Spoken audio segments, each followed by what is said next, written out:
우리 시간 하나님 말씀을 위해서 우리 자리에서 잠깐 일어나시겠습니다. 우리 갈라디아서 6장 우리 6절부터 10절까지의 말씀입니다.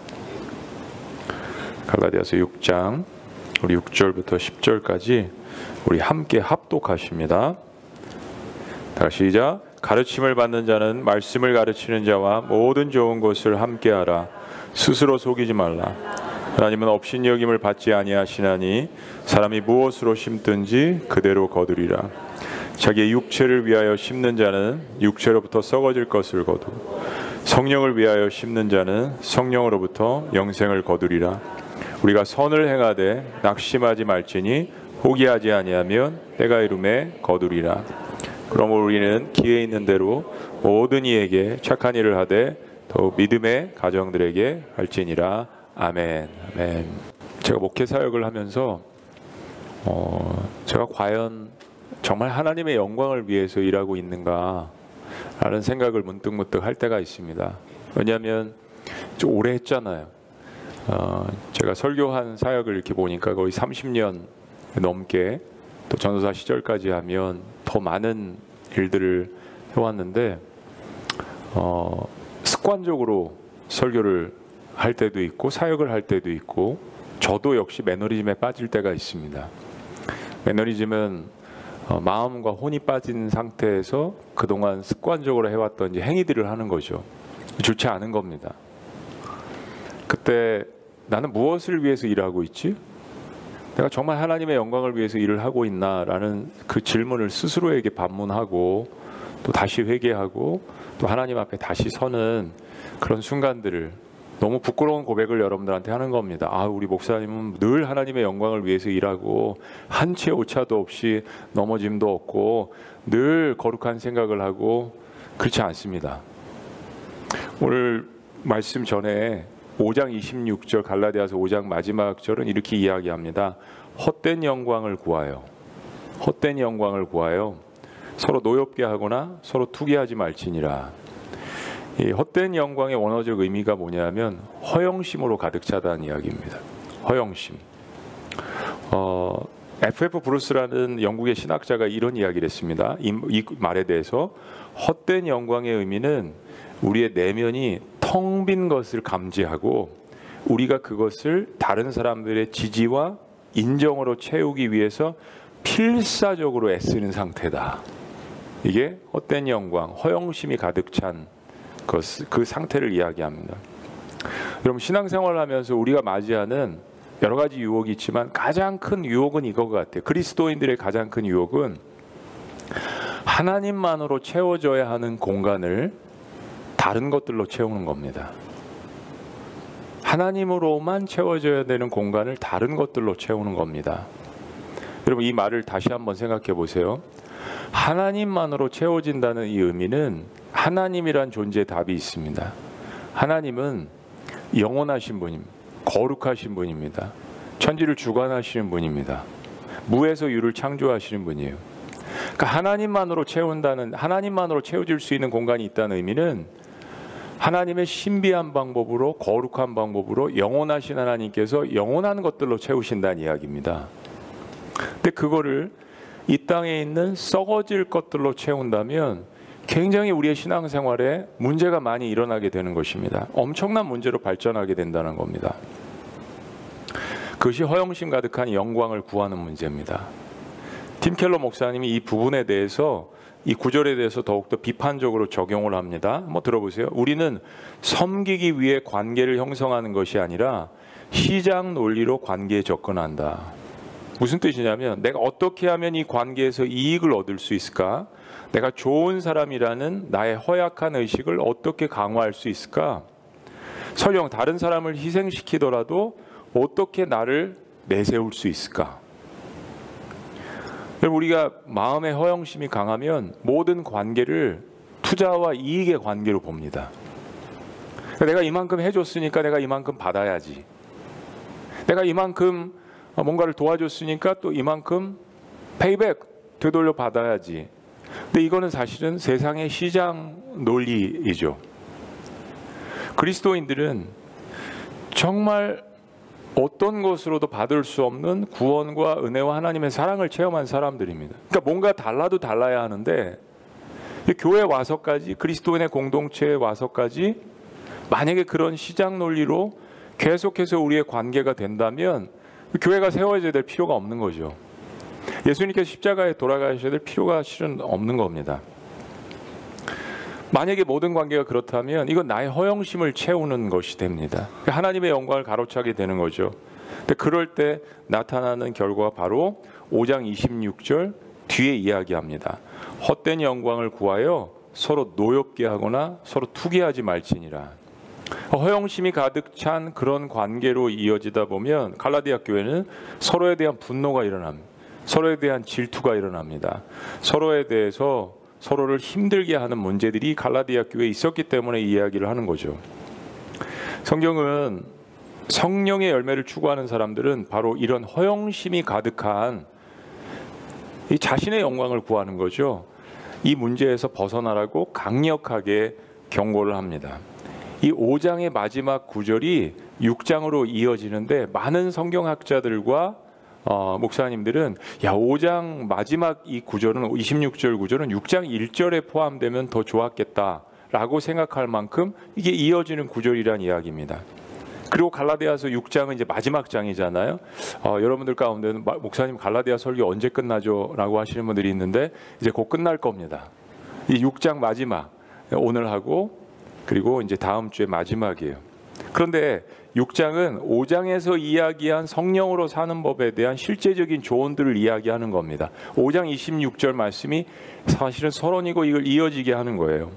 무슨 이야기냐면 1절부터 5절 지난주에 본 말씀들은 영적인 측면에서 권면을 하는 겁니다. 이렇게 허영심 가득 찬 헛된 영광을 구하다가 벌어진 일들에 대해서 공동체는 어떻게 거기에 대해서 대처하는가, 그걸 우리가 배웠어요. 어떻게 대처하라고요? 그러한 자를, 그러한 죄가, 그러한 허물이 드러나면 그러한 자를 온유한 마음으로 바로잡고 너도 그렇게 될까 생각하며 그렇게 하나님 앞에 겸손하게 나아가고 서로의 무거운 짐을 지라고 이야기했습니다. 무거운 짐을 진다는 뜻은 그 사람의 무게를 함께 느끼는 겁니다. 왜 이 사람이 이런 행동을 했을까? 왜 이런 허물과 이런 실수를 했을까? 그 무게를 함께 느끼면서 그렇구나, 너무 힘들었구나, 이 무게를 함께 짊어지는 거. 그게 교회 공동체가 해야 되는 역할이라고 이야기하신 겁니다. 실은 예수님께서 십자가에 하신 방법이 그거였습니다. 저와 여러분들의 인생의 무게를 주님께서 다 짊어지고 가신 거잖아요. 그게 서로의 짐을 지라는 그 말씀입니다. 그거에 대해서 영적인 권면을 한 거고, 이제 오늘 본 말씀 6절부터 10절은 좀 더 성령님과 함께 성령님을 위해서 동행하는 이 삶의 실제적인 방법, 영역들에 대해서 이야기를 하는 겁니다. 여러분, 우리는 갈라디아서 말씀을 통해서 율법에 또 공로주의에 사는 삶이 아니라 성령님과 동행하는, 하나님과 동행하는 삶을 사는 일에 대해서 배우고 있습니다. 근데 이 일은 굉장히 높은 차원의 일입니다. 우리는 과거에 이집트에 살았습니다. 우리 출애굽기 말씀 금요일 날 보잖아요. 영상으로 나가지 않기 때문에 여러분 현장에 오셔서 들으셔야 합니다. 이 출애굽기 말씀은 영적인 역사적인 현상이었지만 우리들에게 영적으로 말씀을 해주시는 거예요. 오랫동안 노예로 살았습니다. 노예 의식이 있어요. 그런 사람들이 하나님의 구원을 받았습니다. 그러나 구원을 받았지만 과거에 오랫동안 행하고 생각했던 습관들이 있다는 이야기입니다. 노예의식이 있다라는 거예요. 죄에 사로잡혔던 마음들이 있다라는 거예요. 그러면 이것도 변화돼야 합니다. 그 과정이 필요하다는 이야기예요. 전에는 나와 함께 동행했습니다. 성공이 나의 동반자였습니다. 돈이 나의 동반자였습니다. 그런데 지금은 하나님과 동행하는 거예요. 그러면 이것도 습관이 돼야 합니다. 하나님과 동행하면 어떻게 살아가는 거지? 어떻게 생각해야 되지? 어떤 결정을 내려야 되지? 이제까지 한 번도 경험해보지 못했던 너무나도 신비하고 거룩하고 신나고 기쁜 그런 일들입니다. 근데 그렇게 살다가 내 스스로가 불편하게 생각될 때가 있죠. 전에는 내 마음대로 결정했는데 이거 하나님한테 물어봐야 되나? 그렇게 행하다가 실패할 때가 있습니다. 포기하고 싶을 때가 있으면 낙심할 때가 있죠. 여러분, 하나님을 믿어보려고 할 때 오히려 더 안 좋게 보이는 결과들이 여러분 삶 가운데 일어날 수 있습니다. 그죠? 우리는 새생명 축제를 위해서 수백 명을 놓고 여러분들이 써내신 전도하고 싶다, 이 사람 꼭 교회 왔으면 좋겠다, 우리 밤 10시에 눈물로 기도했습니다. 그죠? 기도하셨죠? 안 하신 분들도 계세요? 계속 기도하자고 했어요, 우리. 네. 근데 그분 중에 지금 교회를 출석하시는 분들도 계십니다. 또 한 번 나오셨던 분들도 어쨌든 이제 복음의 메시지를 한번 들었으니까. 근데 그런 또 고백들도 많이 하세요. 그렇게 교회 나오는 과정이 힘들지 몰랐습니다. 그리고 교회 나왔는데 또 예수님 영접했는데 목사님 뭔가 뭐 이렇게 좋지 않은 일들이 일어나는 것 같죠? 아니, 예수님 믿으면 항상 좋은 일이 일어나야 되는 거 아니에요? 근데 뭐 우리 전도 축제 때 유기성 목사님도 말씀하셨지만, 진짜 예수님 믿을 보려고 하면, 정말 그 사람에 의해서 기도하면 그 교회 나오는 과정이 너무 힘든 그 일이 뭔가 있는 거라니까요. 뭔가 있기 때문에 정말 하나님께서 뭔가 좋은 것을 주시려고 하려고 할 때 우리의 삶 가운데 그것을 받지 못하게 하는 뭔가 다른 세력, 대적자들이 어둠의 영이 있다는 것을 반증하는 것이라니까요. 근데 우리는 그것을 깨닫지 못할 때 낙심이 들죠. 이거 아닌가 보다. 저 사람에 위해서 기도하면 안 되나 봐. 저 사람 교회 나오면 안 될 사람인가 봐. 나도 열심히 신앙생활하면 안 되는가 봐. 그냥 이 정도 해야 되는 거 아닌가. 더 높은 차원의 영적인 삶을 포기하고 싶을 때가 있습니다. 근데 그때가 너무 중요합니다. 여러분, 남자들은 많이 그래도 아시겠지만 여자분들도 운동하시면 근육을 키울 때 근육이 파괴되어지는 겁니다. 그래서 아프죠. 근육통이 있죠. 그래서 약도 먹고. 근데 그 단계를 넘어야 근육이 생기는 겁니다. 하물며 영적인 일도 마찬가지입니다. 하나님께서 무엇인가 여러분들 삶 가운데 그릇을 넓혀주실 때, 무엇인가 한 단계 여러분의 영적인 차원을 업그레이드 시켜주실 때 그걸 방해하고 그걸 좋아하지 않는 세력이 있습니다. 너무 중요합니다. 근데 사실은 우리보다도 그런 일들을 두려워하는 대적자들이 있다라는 거. 그래서 성경은 우리에게 이렇게 권면하는 거예요. 자, 9절 말씀 다 같이 읽어보실까요? 다 시작. 우리가 선을 행하되 낙심하지 말지니 포기하지 아니하면 때가 이름에 거두리라.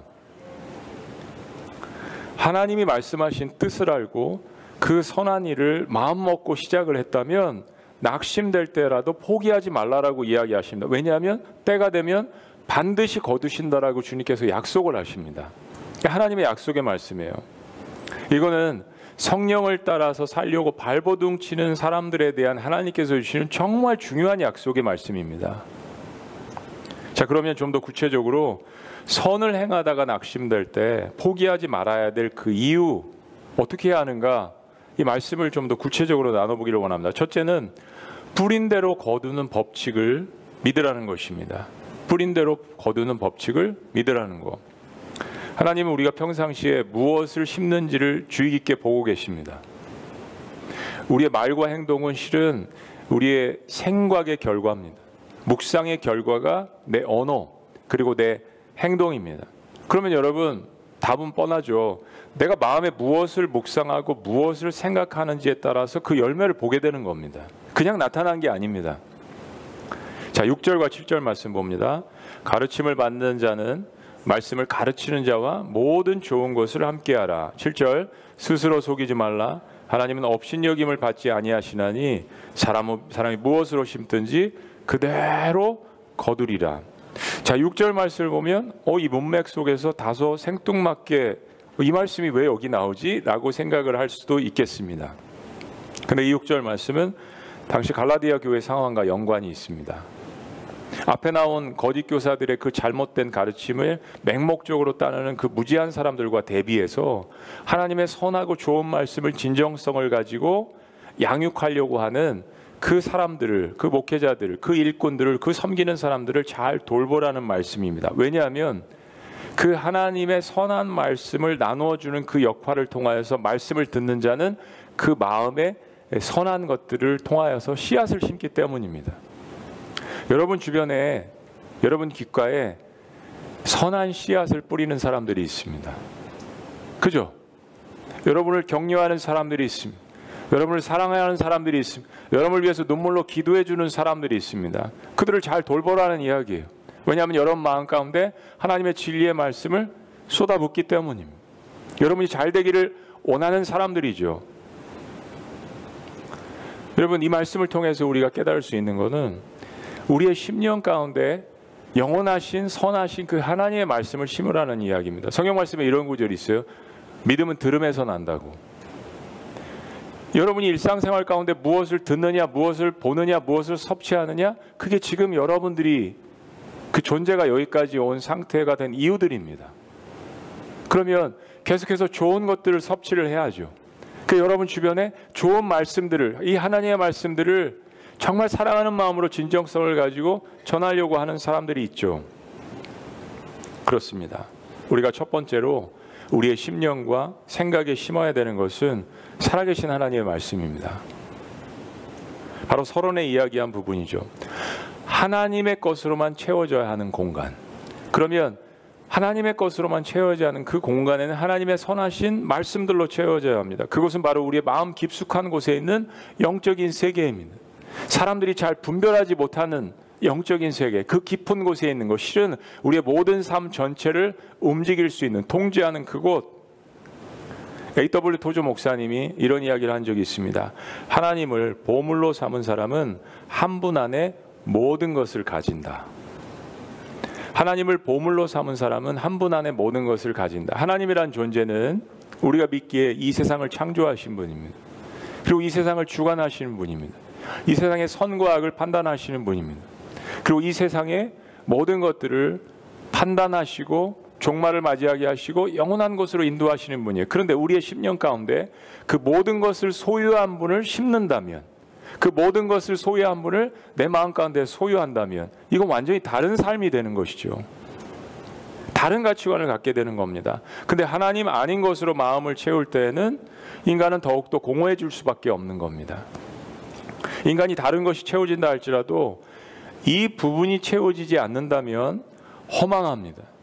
그래서 허영심으로 가득 찬 영광을 구하게 되는 것입니다. 썩어지는 것들로 채우게 되면 결국 그 결과를 맛볼 수밖에 없게 되는 것입니다. 존 파이버 목사님이 Desiring God, 하나님을 갈망하는 것이라는 책에서 이런 이야기를 했습니다.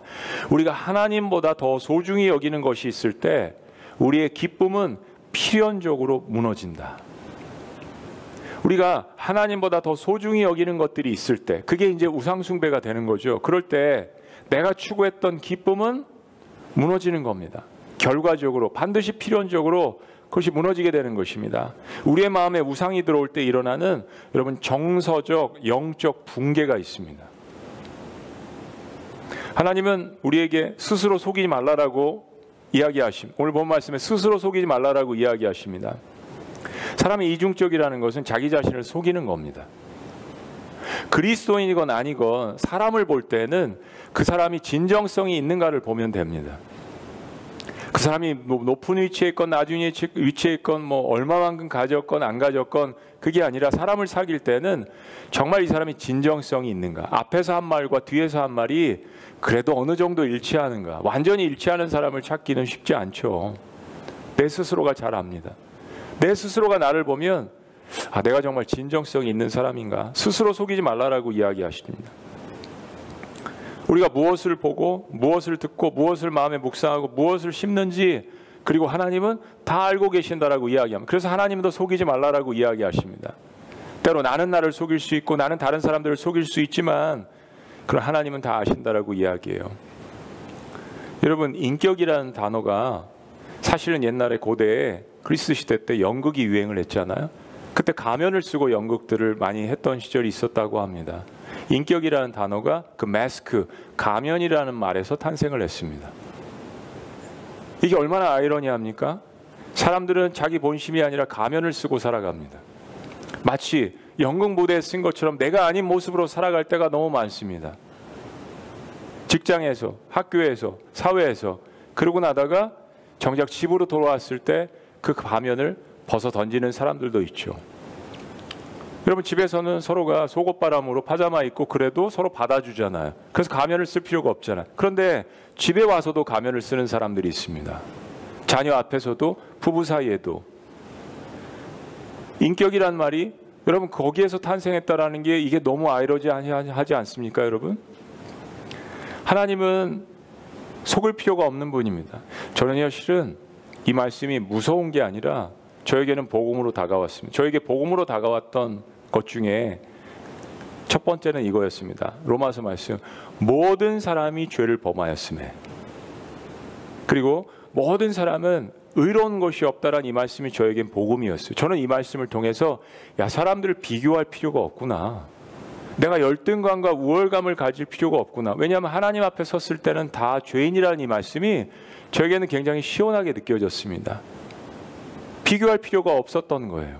그리고 오늘 또 이 말씀, 하나님은 만홀히 여김을 받지 아니하신다. 그러니까 하나님을 속일 필요가 없다라는 거. 여러분, 이게 여러분에게는, 어떤 사람에게는 두려움으로 다가올 수도 있겠습니다. 많이 속이는 삶을 살았던 사람, 그렇게 마스크를 쓰고 오랫동안 살았던 사람에게는 두려움이 될 수도 있어요. 그런데 사랑하는 여러분, 이 말씀이 위로가 되는 경우도 있죠. 그건 뭐예요? 내가 다른 사람들에게 오해를 받고, 내가 다른 사람에게 이런 마음이 아닌데 이런 질타를 받고, 근데 뭐예요? 하나님은 아신다라고 이야기하는 거잖아요. 하나님은 다 아신다라고 이야기하는 거잖아요. 설명할 필요가 없는 이 하나님과의 관계, 속일 필요가 없다라는 거예요. 우리는 세상을 속이고 가면을 쓰고 살아가는 것 때문에 얼마나 많이 우리의 마음이 중압감을 갖고 그것 때문에 스트레스를 받고 우울감을 갖는지 모르겠습니다. 누가 좀 나를 있는 그대로 받아줬으면 좋겠는데 그렇지 못한 이 세상의 사조 때문에 계속해서 우울한 거잖아요. 힘든 거잖아요. 대인 기피증이 생기는 거잖아요. 근데 하나님은 스스로도 속이지 말고 나도 속이지 말라고, 나는 중심을 다한다라고 이야기하시는 거예요. 이거는 실은 두려운 것이 아니라 우리에게 주시는 하나님의 복음 가운데 하나인 것입니다. 전 존재를 아시는 하나님. 이야기가 경고가 되는 사람들도 있겠지만 상대적으로 이야기가 큰 격려가 되는 것. 왜냐하면 우리의 삶에 영원한 것으로 심으려고 몸부림치면서 살아왔던 그 인생, 하나님이 말씀하시는 거예요. 내가 다 안다. 하나님께서 때가 되면 그것이 열매 맺는다라고 말씀하십니다. 하나님의 약속의 말씀입니다. 자, 두 번째, 선을 행하면서 낙심하지 않는 방법은 성령을 위하여 심으라고 이야기하십니다. 성령을 위하여 심으라. 자, 이게 무슨 이야기일까요? 우리 8절 말씀 우리 다 같이 한번 봉독하십니다. 자기의 육체를 시작. 썩어질 것을 거두고 성령을 위하여 심는 자는 성령으로부터 영생을 거두리라. 육체에 해당하는 헬라어 단어 사르크스라는 이 단어가 뭐냐면 십자가에 다 내 자아가 못 박혀야 되는데 그러지 못한 옛 자아들, 이 모습들을 갖고 있는 것을 육체의 사람이라고 이야기합니다.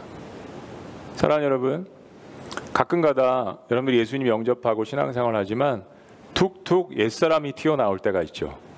그죠? 네, 우리 끄떡이시는 분들은 솔직한 분들이에요. 어제 경험하셨던 분들이에요. 가끔 옛사람들이 그냥 불현듯 막 툭툭 튀어나오면 그래도 마음 가운데 진정성을 갖고 있는 사람은 이거 왜 이러지? 부끄럽기도 하고 얼굴이 뜨뜻해지기도 하고 이거 아닌데, 그죠 여러분? 그 사르크스, 나의 육체를 이야기하는 겁니다. 여러분, 그리스도인들은요 결국 가치관이 변화되는 사람들입니다. 아까 말씀드린 것처럼 오랫동안 죄의 노예로 살았어요. 그거 추구하면서 살았어요. 죄를 탐닉했어요. 근데 이제는 성령을 위해서 산다라는 것은 하나님의 영광을 위해서 사는 겁니다. 그러면 이게 한순간에 바뀌지 않아요. 그래서 공동체가 필요한 겁니다. 같이 그걸 잡아주는 사람들이 필요한 거예요. 서로 눈물로써 기도해주는 사람들이 필요한 거예요. 계속 지속적으로 말씀 보는 게 필요한 겁니다. 그러니까 같이 기도하는 게 필요한 거예요. 예배 드리는 게 필요한 겁니다. 그리고 조금씩 예수님 닮아가는 법을 배우게 되는 겁니다. 그런데 여전히 모든 생각과 결정들이 세상적인 가치관 그대로 살아서 교회 생활하면 그건 교회를 나오지만 육체를 위해서 심는 결과를 가져올 수밖에 없습니다. 하나님은 그 결과가 결국 썩어진 열매를 맺을 것이라고 경고를 하십니다. 이건 속일 수가 없는 문제예요. 시간을 어떻게 사용하느냐.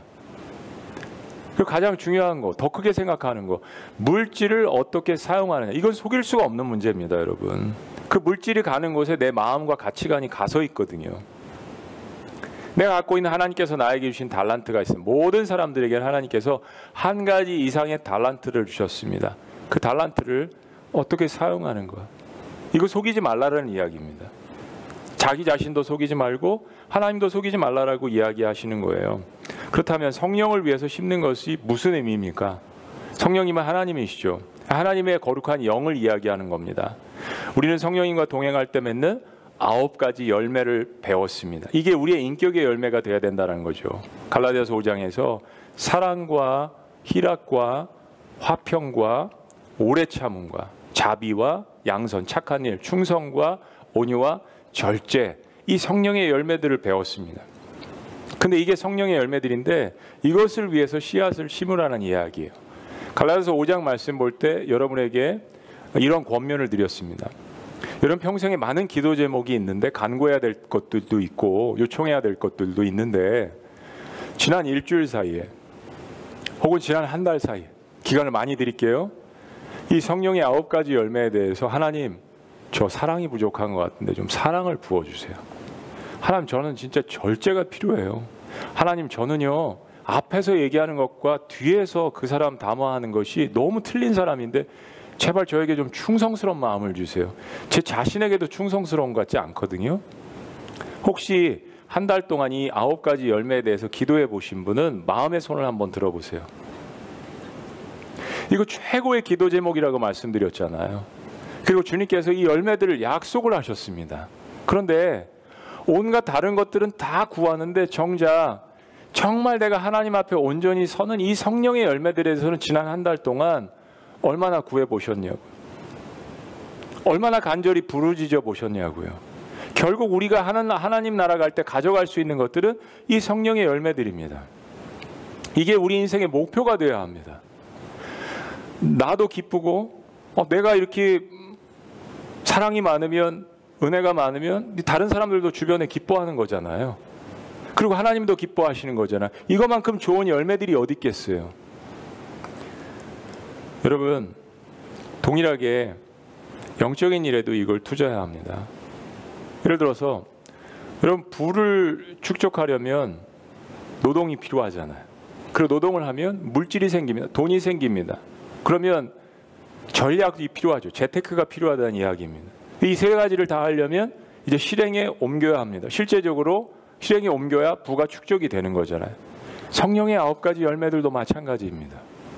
우리 성령의 9가지 열매들에 대해서 배울 때 쉽게 이야기해서 관계성 속에서 이게 나타난다고 했습니다.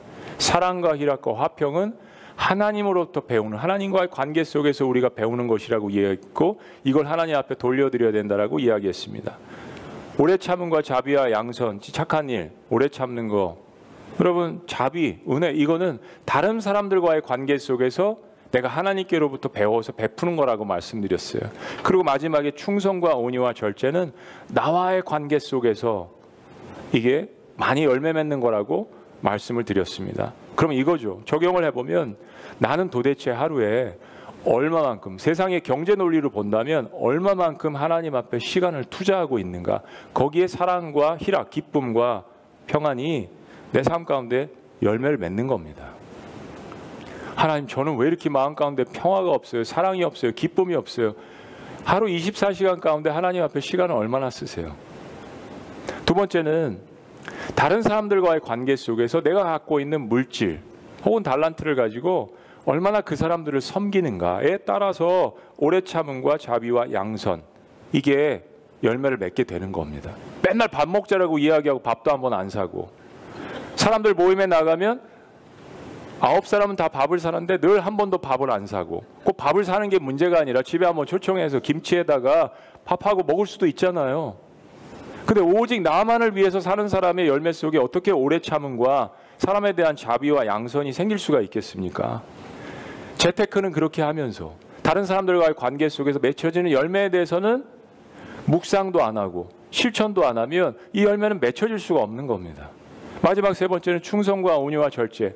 나를 돌아보는 시간. 하나님 오늘 일어났는데요. 제가 오늘 어떻게 살아야 되죠? 하나님 앞에 나를 세우면서 하나님 저는 참 제 스스로에게 충성스러운 게 필요해요. 사람들에게 충성스러운 게 필요해요. 하나님 앞에도 충성스러운 게 필요합니다. 하나님, 저는요 왜 이렇게 화를 많이 내죠? 온유한 마음이 필요해요. 시간, 물질, 달란트, 세상의 가치관인데 이걸 어떻게 쓰고 있느냐에 따라서 실은 이 열매들이 맺혀지고 있는 것입니다. 이 모든 것들은 다 내가 심고 뿌리고 있는 것들을 그대로 거두는 겁니다. 결국 성품의 열매도 내가 투자하지 않으면 아무런 열매도 맺혀지지 않는 것입니다. 이거를 뒤로 한 채 계속 하나님 앞에 불평하고 다른 사람들한테 원망을 쏟아 놓아봤자 평안은 없어요. 그렇게 하면 평안할 것 같은데 그렇지 않습니다. 내가 더 비참해질 뿐이에요. 그래서 우울한 겁니다. 그래서 허무해지는 겁니다. 그렇게 원망을 쏟아놓고 불평을 쏟아놓고 모든 것에 대해서 책임이 있다라고 이야기했는데 결국은 여기가 채워지지 않는 거예요. 그래서 처음으로 다시 돌아갑니다. 이 모든 일을 하면서도 여전히 허영심에 가득 차서 헛된 영광으로 하고 있다면 그것이야말로 나를 속이고 다른 사람들을 속이고 하나님을 속이려고 하는 행동입니다. 네, 사랑하는 여러분, 이 모든 것들을 올바로 잡는 단 한 가지의 기준이 있습니다. 그 기준이 뭐냐면 모든 성령의 열매 첫 번째가 뭐죠? 사랑입니다. 이 사랑에서 나머지 8가지의 모습들이 나온 것뿐이에요. 핵심 주제는 성령의 열매는 하나님의 성품은 사랑입니다. 그러니까 뭐냐면 내가 지금 제대로 성령을 위해서 살고 있는가, 하나님을 위해서 살고 있는가 한 가지 기준은 내가 지금 사랑으로 사명을 감당하고 있는가 하는 것입니다. 내가 지금 사랑으로 일을 하고 있는가 하는 것이에요. 여러분, 세상 직장에서도 목표가 있죠. 할당량이 있습니다. 직장에서 지금 연말이니까 굉장히 바쁘실 거예요. 동료들도 있습니다. 위치도 있습니다. 부서도 있고 팀도 있습니다. 조직이 있습니다. 그리고 내 역할이 있죠. 사랑하는 여러분, 이거 생각해 보세요. 어떤 직장과 어떤 세상의 공동체, 어떤 기업의 모토가 우리 서로 사랑하자, 우리 서로 용서하자, 우리 서로에게 은혜를 베풀자라고 하는 세상 기업의 모토가 있나요? 있어요? 없잖아요, 여러분. 있으면 한번 가져와 보세요. 정말 기업의 모토가, 회사의 모토가 그렇다면 그게 교회 공동체입니다, 여러분. 우리가 배워야 될, 그 기업에서 배워야 될 거예요. 성령의 역사는 사랑입니다. 여러분, 다시 한번 갈라디아서 5장 말씀을 기억하고 되새깁니다. 13절부터 15절. 형제들아, 너희가 자유를 위하여 부르심을 입었으나 은혜로 자유를 얻었잖아. 그러나 자유로 육체의 기회를 삼지 말고 오직 사랑으로 서로 뭐하라고요? 종노릇하라. 받은 은혜, 받은 능력, 받은 구원, 그 받은 사랑을 가지고 서로에게 종노릇하래요. 14절. 온 율법은, 모든 율법은 결국 내 이웃 사랑하기를 내 자신과 같이 하라 하신 한 말씀에서 이루어졌나니. 자, 그런데 15절에 만일 서로 물고 먹으면 피차 멸망할까 조심하라. 이 영원한 것을 마음 가운데 심지 않으면 이런 상황들이 교회 공동체 안에서도 일어날 수밖에 없다는 것입니다. 결국 교회 공동체도 사람들이 살고 있는 곳이기 때문에 하나님의 다스림을 받지 않으면 이런 일들이 일어날 수밖에 없다는 것을 분명하게 경고하고 분명하게 이야기하는 것입니다. 놀랄 필요 없어요. 교회 공동체에서도. 서로를 위해서 사랑으로 종노릇하는데 우리의 시간과 물질과 달란트를 쓰는 것입니다. 하나님의 영광을 위해서, 그리고 하나님이 세우신 공동체를 위해서 그렇게 살고 또 그렇게 하는 것이, 야, 이거 정말 기쁜 일이고 이거 인생에 정말 신나는 일이구나라는 것을 깨달은 사람들이 그리스도인들이잖아요. 그리고 그렇게 선한 것을 심을 때 얻게 되는 결과가 무엇인지를 8절 말씀에 이야기합니다. 어떤 열매들이 맺혀질까요? 자, 8절 말씀 다시 한번 시작. 자기의 육체를 위하여 심는 자는 육체로부터 썩어질 것을 거두고 성령을 위하여 심는 자는 성령으로부터 영생을 거두리라. 그렇습니다. 성령을 위해서, 하나님을 위해서 심을 때 오는 결과는 영생을 얻는데요. 영생. 영생은 영원한 생명입니다. 실은 우리가 사용하는 시간, 물질, 달란트, 에너지, 이 모든 것들은 썩어지는 것들입니다. 사랑하는 여러분, 이거 꼭 기억하세요. 이게 썩어지는 것들인데 세상에서도 다 알고 있어요. 그런데 움켜쥐려고 하는 거잖아요. 이 시간과 이 물질과 달란트, 여기 생명, 내 생명이 있으니까, 근데 어차피 흙으로 돌아가는 존재인 걸 알면서도 이걸 움켜쥐려고 하기 때문에 이게 문제가 일어나는 거잖아요. 근데 여기 영적 비밀이 있습니다. 시간, 물질, 달란트, 내가 소중히 여기는 거지만 썩어지는 것들인데, 이것을 사랑으로 사용할 때에는, 이 세 가지를 사랑으로 사용할 때에는 뭐라고요? 영생을 열매로 맺는데요. 이게 영적 비밀의 원리고 규칙입니다. 정말 여러분들이 사용하시는 시간과 여러분들이 갖고 있는 물질과 여러분이 갖고 있는 달란트와 여러분 인생을 썩지 않고 값어치가 있게 하려면 사랑으로 하래요. 그 단 한 가지가 기준입니다. 그래야 그것이 영원해질 수 있다라고 말씀하시는 거예요. 시간이 다 없어지는 건 아닙니다. 어떤 시간은 정말 기억하고 싶지 않은 시간, 썩어지는 시간, 흘러가는 시간, 크로노스의 시간이 있어요. 그 날짜, 오늘 주일은 아까 1시간 전은 돌아오지 않습니다. 영혼 속에 기억되는 시간들이 있어요. 그게 하나님의 말씀이 사랑으로 한 것들은 영원히 기억된대요. 내가 그 사람을 위해서 눈물로 기도해 준 거, 그 사람을 위해서 알던 모르던 힘써 준 거, 섬긴 거, 그거 하나님께서 기억하신대요. 영적 농사의 법칙입니다. 선한 행위를 해서 구원을 받는다라는 이야기가 아니라, 구원받은 사람은 선한 행위를 하면서 살아가기를 힘씁니다.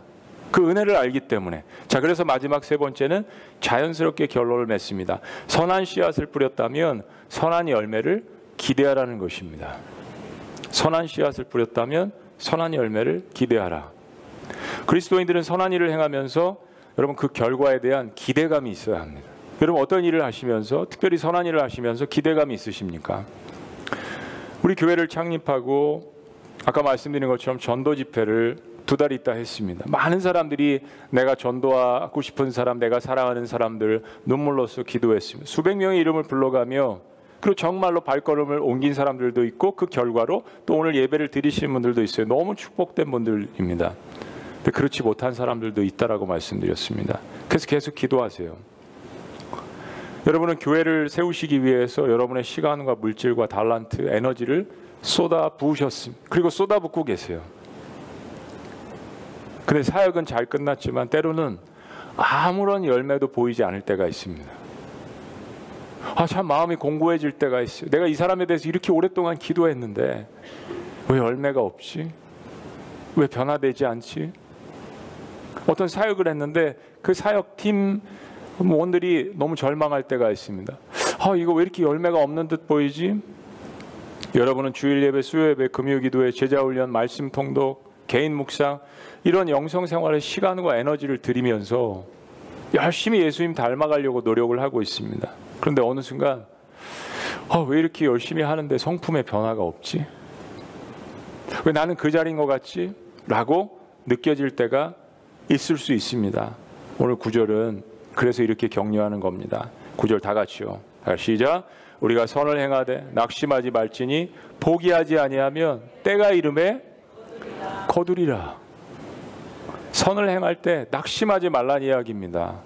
포기하지 말란 이야기예요. 왜냐하면 때가 이르면 반드시 거둔다라고 이야기하십니다. 농부가 씨를 뿌립니다. 씨를 뿌리기 전에 이제 먼저 밭을 경작을 하죠. 열심히 밭을 경작을 합니다. 그리고 씨를 뿌려요. 그리고 뭐 합니까? 기대합니다. 기대해요. 물을 뿌리고 비료를 뿌리고 기대합니다. 자라나기를 원하지 않는 농부가 있을까요? 어떤 것도 씨를 뿌리면서 기대하지 않는 농부가 있을까요? 그건 악한 농부죠.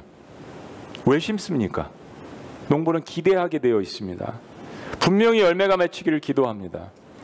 근데 비가 오지 않는 때가 있죠. 가뭄이 들 때가 있습니다. 장마가 집니다. 태풍이 옵니다. 우박이 쏟아집니다. 여러 방해 요소들이 닥치면 걱정을 합니다. 그리고 이게 반복적으로 펼쳐질 때 피해를 볼 때마다 낙심을 합니다. 저도 어떻게 보면 영적인 농부잖아요. 그래서 우리나라에 특히 삼면이 바다로 둘러싸여져 있기 때문에 자연재해가 참 많아요. 가끔가다 여름 막 가을 이럴 때 비가 안 오거나 가뭄이 들거나 비가 너무 많이 와서 막 홍수가 나고 뉴스를 보면 막 그냥 비닐하우스가 무너지고 그 넓은 드넓은 평야에 무르익어가던 논들이 다 물에 잠기고 곡식들이 피해를 입고 나와가지고 인터뷰하시는 그 농부 혹은 어부들, 이분들 그 표정을 보면 저도 영적인 어떻게 보면 농부기 때문에 그 마음이 일부분이 전달이 되더라고요. 얼마나 아플까 마음이, 얼마나 힘들까. 그렇지만 실은요, 우린 기대합니다. 열매 맺혀지기를. 그러면서 농부는 깨닫습니다. 뭘 깨닫죠? 내가 할 수 있는 일과 내가 할 수 없는 일의 차이를 깨닫게 됩니다. 농부가 할 수 있는 일은 경작하고 씨를 뿌리는 거예요. 그리고 물을 주고 비료를 주는 겁니다. 농부가 할 수 없는 일은 태양을 마음대로 할 수 없어요. 비 내리는 것을 마음대로 할 수 없습니다. 자연재해, 자연의 축복을 마음대로 할 수 없어요. 인간은 내가 할 수 있는 일과 내가 할 수 없는 일을 깨달을 때에만 하나님을 만나요. 인생이 바닥을 경험할 때에만 이건 정말 내가 할 수 없는 일이구나. 어떻게 내가 저 태양을, 저 달을, 저 별들을, 저 비를, 이 온도를 농부의 심정으로 난 저거 할 수 없는데. 그래서 과거에 토테미즘, 우상 숭배가 어떻게 시작됐습니까? 그래서 자연을 숭배했던 거예요. 근데 하나님 말씀하시잖아요. 이 모든 자연들도 다스리고 이 모든 자연들은 내가 만들었나라고, 핑계치 못할지니라고, 그 자연 만물 속에 나의 전능함이 들어있다라고 로마서 말씀에 주님께서 분명히 이야기하심에도 불구하고 썩어질 것들에 허영심을 담아서 우상 숭배하는 것을 성경은 분명하게 우리에게 경고합니다. 우린 깨달아야 합니다. 내가 할 수 있는 일, 그러나 내가 도저히 할 수 없는 일, 그래서 하나님 앞에 외치는 거예요. 그러면 낙심은 있어도 포기하면 안 됩니다.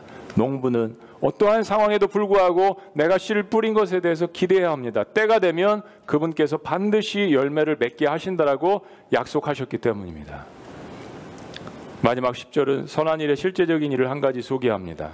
그러므로 우리는 기회 있는 대로 모든 이에게 착한 일을 하되 선한 일을 하되 더욱 믿음의 가정들에게 할지니라. 그렇습니다. 선한 일이라는 것은 관계성입니다. 다른 사람들과 연결되어져 있습니다. 다른 사람들과 가까이 연결되어져 있는 일입니다. 하나님을 사랑하고 그분에게 희락과 화평을 배운 사람은 다른 사람들에 대해서 오래 참고 자비를 베풀고 선행으로 대하게 되어 있다는 이야기입니다. 속일 수 없다는 이야기예요.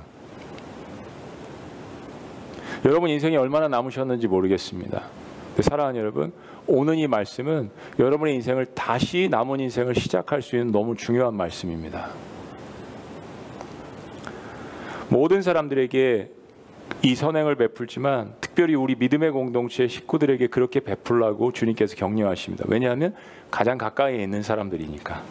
내 가족들, 내 자녀들, 내 부모님들, 그리고 하나님께서 그리스도의 피로 맺어주게 하신 내 형제 자매들, 때로는 가족들보다 교회 성도들을 시간과 여러 가지 물리적인 거리상 더 많이 가까이 될 때가 있어요. 더욱 믿음의 가정들에게 행할지니라. 여러분 선한 일을 하다가 오해받으실 때가 있죠. 근데 의도는 이거였는데 완전히 반대로 돼서 곡해돼서 오해를 받을 때가 있습니다. 그죠? 있으시죠 여러분? 아예 선한 일을 안 해보셨어요? 오해 안 받아보셨습니까? 오해 받을 때가 있죠. 반대로 질타를 받을 때도 있습니다. 뭐 혼자만 잘나서 이렇게 일을 많이 하나? 도와주지 않고 막 질타를 할 때가 있습니다. 그리고 성령으로 시작했다가 허영심으로 들어가서 교묘하게 자신의 영광을 구할 때가 있습니다. 저는 설교 초반에 저의 부끄러운 고백을 했습니다. 여러분 교만은요 또 다른 교자가 들어가요. 교만은 항상 교묘하게 들어옵니다. 교만은 교묘하게 들어와서 하나님의 영광을 구한다고 했다가 자기 허영심이 들어가서 자기의 영광을 구하는, 그게 목회자의 모습이 될 수도 있고 성도들의 모습이 될 수도 있고, 말씀드린 것처럼 우리는 다 하나님 앞에서 죄인이에요. 그렇고 그런 죄인이에요. 그 죄인됨을 알아야, 그래야 주님의 십자가가 보이는 것입니다. 사람들이 알아주지 않아서 낙심될 때가 있습니다. 정말 포기하고 싶을 때가 있어요. 그런 목회자는 성도님들이 서로 싸우지 않기를 원합니다. 그래서 그런 모습을 보면 정말 마음이 아파요. 그리고 어떻게 하면 화해시킬까 그 노력을 부단히 하는 거 여러분들 아세요? 근데 어떤 때는 그러다가 양쪽에 미움을 받을 때도 있습니다. 여러분들도 경험해 보셨죠? 내가 진짜 피스메이커가 돼서 화해시켜야지, 그러다가 양쪽에 미움을 받을 때가 있어요. 그래서 막 인간관계에 뛰어들고 싶지 않고 그냥 싸우든지 뭐 하든지 자기네들끼리 알아서 점점 그런 것을 보면서 포기 상태에 들어 그냥 기도나 하자. 근데 사실 기도가 되나요? 관심이 점점 멀어지게 될 때가 있습니다. 사랑하는 여러분, 그럴 때 엘리야처럼 로뎀나무에 가서 주여 죽여주시옵소서 라고 그냥 다 포기하고 하나님 앞에 막 시위를 할 때도 있죠. 거기까지 가보신 분은 인생을 제대로 산 겁니다. 그런 미움도 받아보고 오해도 받아보고 질타도 받아보았다면 그러면 그 인생을 제대로 사는 거예요. 엘리야처럼. 근데 가장 필요한 것은 하나님의 인정입니다. 아, 내가 세상의 인정을 구하려고 했구나, 사람들의 인정을 구하려고 했구나, 이렇게 허영심이 많았구나, 헛된 것을 구했구나, 썩어질 것들로 여기를 채우려고 했구나. 안 돼. 하나님 저 죽여주시옵소서. 근데 그때 하나님의 인정이 돌아오잖아요. 내가 다 안다. 나 속일 필요 없어. 사람들은 오해해도, 사람들은 질타해도 내가 다 안다. 여러분, 이거 하나님을 만홀히 여기지 말라는 이 말씀은 복음입니다. 내가 다 안다라고 이야기하시는 거예요. 착하고 충성된 종아, 내가 너를 위해서 생명의 면류관을 준비했거든. 네 이름이 이 생명책에 기록되어 있다. 이거 기억하고 낙심하고 포기하지 말고 끝까지 착하고 충성된 종으로 기억됐으면 좋겠다. 내가 너를 인정한다. 곧 열매 맺으리라. 낙심하지 말아라. 실은 그리스도인들은 이 하나님의 음성을 들어야 다시 사는 겁니다. 계속해서 때로는 리더들도, 때로는 내 주변에 있는 사람들도 나를 인정하지 못할 때가 있습니다. 나를 무시할 때가 있어요. 근데 그거는 하나님께서 여러분에게, 저에게, 우리 모두에게 던주신 테스트일 수 있습니다. 엘리야는 외로웠어요. 그렇게 엄청난 일을 한 엘리야, 모세, 하나님의 영웅들, 다윗 다 보세요.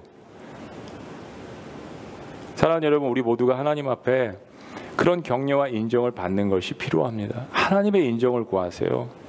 우리가 사람의 인정, 조직의 인정을 받지 못할지라도 선한 행위와 씨를 뿌리고 있다면 그럼 주님의 음성을 들어야 합니다. 우리 미라클 오이 교회는 광야에서 시작됐습니다. 광야, 미드바르, 히브리어로 미드바르. 광야는요, 척박한 곳입니다. 씨앗을 수천 개 뿌려도 단 한 개의 씨앗이 열매를 맺을지 모를지 하는 그 상태가 미드바르입니다. 광야. 그런데 그 광야는 어떤 다른 것보다도 그래서 절망하기 때문에 하나님을 만날 수 있는 은혜가 숨겨진 장소입니다. 그래서 우리 교회에 5가지 핵심 가치 중에 첫 번째가 그 미드바르에서 발견한 하나님의 말씀입니다. 여러분이 절망 가운데 있습니까? 낙심 가운데 있습니까? 영적인 광야 상태죠. 그래서 하나님 앞에 다시 달려옵니다. 그리고 하나님의 인정을 구합니다. 하나님 저 다 아시죠? 설명 안 해도 내가 너를 안다라고 말씀하시는 그 하나님의 약속의 말씀을 통하여서 다시 한번 인생의 씨앗을 뿌린 것을 기대합니다. 우리의 기대는 기도로 이어집니다. 그리고 하나님을 만나려고 애를 씁니다. 그때 다시 열매 맺을 수 있다라고, 아니 반드시 열매를 맺을 수 있다라고 약속하신 말씀이 9절 말씀입니다. 우리가 선을 행하되 낙심하지 말지니 포기하지 아니하면 때가 이름에 거두리라. 이 말씀은 신약에만 있는 말씀이 아닙니다. 구약 시편에 이런 많은 광야의 길을 거쳤던, 그러다 낙심하고 절망되었던 사람들에게 주신 하나님의 말씀, 시편 126편은 이렇게 이야기합니다. 다 같이 읽어볼까요? 시작. 눈물을 흘리며 씨를 뿌리는 자는 기쁨으로 거두리로다. 울며 씨를 뿌리려 나가는 자는 정녕 기쁨으로 그 단을 가지고 돌아오리로다. 언제가 마지막으로 여러분들이 하고 계시는 일에 대해서, 특별히 하나님의 영광을 위해서, 다른 사람들의 유익을 위해서 힘쓰면서 눈물을 흘려보신 적이 언제입니까?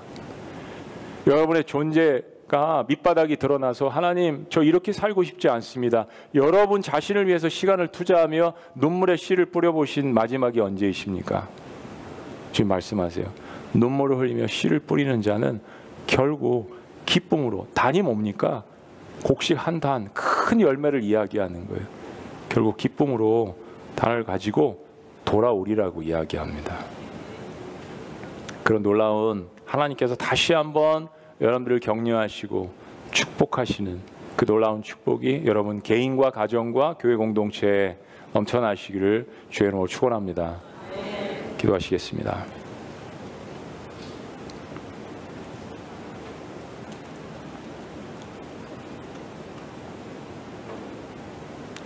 그렇습니다. 우리가 선을 행하되 낙심하지 말지니 포기하지 아니하면 때가 이름에 거두리라. 하나님, 오늘 이 약속의 말씀을 통하여서 우리의 인생에 무엇을 심어야 할지, 무엇을 뽑아야 할지, 그리고 무엇을 기대해야 할지 온전하게 말씀하신 것 너무나도 감사합니다.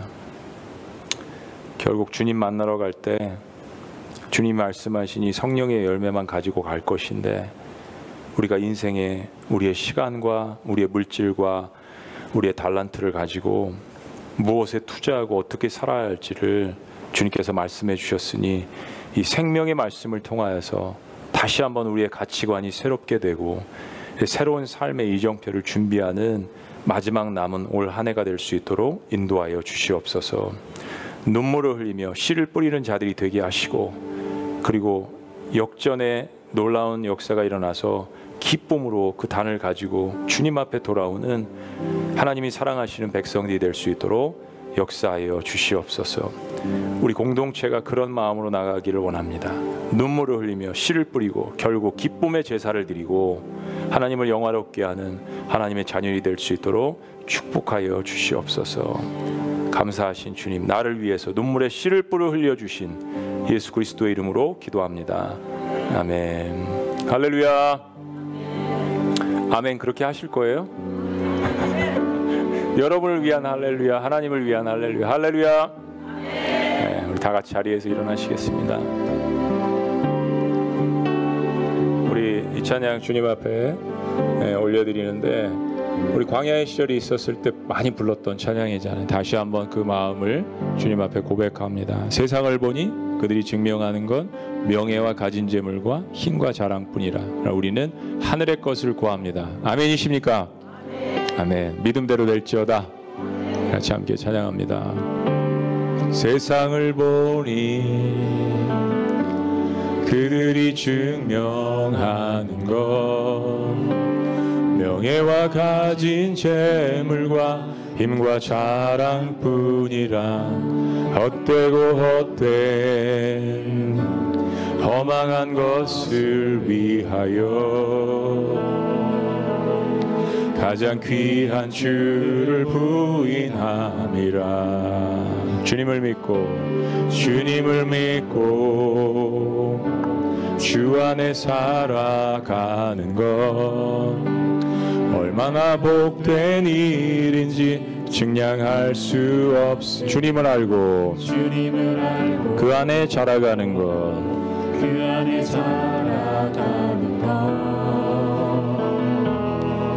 가장 귀한 주를 경험함이라. 고백합니다. 하늘의 것을 구하게 하소서. 영원한 것을 놓치지 않으리. 주님의 말씀 내 삶의 능력 되시니. 나 주를 힘입어 그의 뜻 이루리. 내가 속한 곳 거룩해 하소서. 주님의 마음 놓치지 않으리. 주님의 세대 믿음 이어갈 증인이. 거룩한 주의 나라 새. 다시 한번 고백합니다. 하늘의 것을 구하게 하소서. 하늘의 것을 구하게 하소서. 영원한 것을 놓치지 않으리. 주님의 말씀 내 삶의 능력 되시니. 나 주를 힘입어 그의 뜻이. 내가 속한 곳 내가 속한 곳 거룩해 하소서. 주님의 마음 놓치지 않으리. 주님의 세대 믿음 이어갈 증인이 거룩한 주의 나라 세워가리. 거룩한 주의 나라, 거룩한 주의 나라 세워가리. 다시 한번 거룩한 주의 나라, 거룩한 주의 나라 세워가리. 아멘. 그렇게 영광 받으실 우리 하나님 앞에 감사와 영광의 박수 올려드립니다. 아멘. 할렐루야. 살아계신 하나님, 그렇게 주님 앞에 감사하며 우리의 물과 피를 쏟으시며 눈물의 씨앗을 우리의 삶 가운데 뿌려주시고, 그리고 그것이 열매 맺고 자라날 수 있도록 우리 언약하시고 약속하시는 하나님 감사합니다. 그런 은혜에 감사하여서 우리의 삶의 일부를 떼어 이 시간 주님 앞에 드립니다. 하나님, 이것이 오병이어가 되어서 또 다른 말씀과 은혜의 씨앗으로 곳곳에 뿌려질 때 어려운 시기도 지날 것이며 고난도 당할 것이지만, 그러나 그 모든 것을 다 이긴 후에 놀라운 열매들로 또다시 맺혀질 수 있도록 역사하여 주시옵소서. 하나님, 우리에게 열매를 바라볼 수 있는 기대감과 특권을 주셔서 감사합니다. 때로는 변화되지 않는 것 같고, 때로는 아무런 열매가 없는 것 같은 광야 같은 우리의 인생이지만, 그리할 때 다시 주님 앞에 나아갈 때 주님께서 우리를 인정하시고 우리를 불러주시고 먹여주시고 우리를 격려하시는 그 주님의 음성을 듣고 다시 한번 새로운 가치관을 가지고 주님 앞에 나아갈 수 있도록 축복하여 주시옵소서.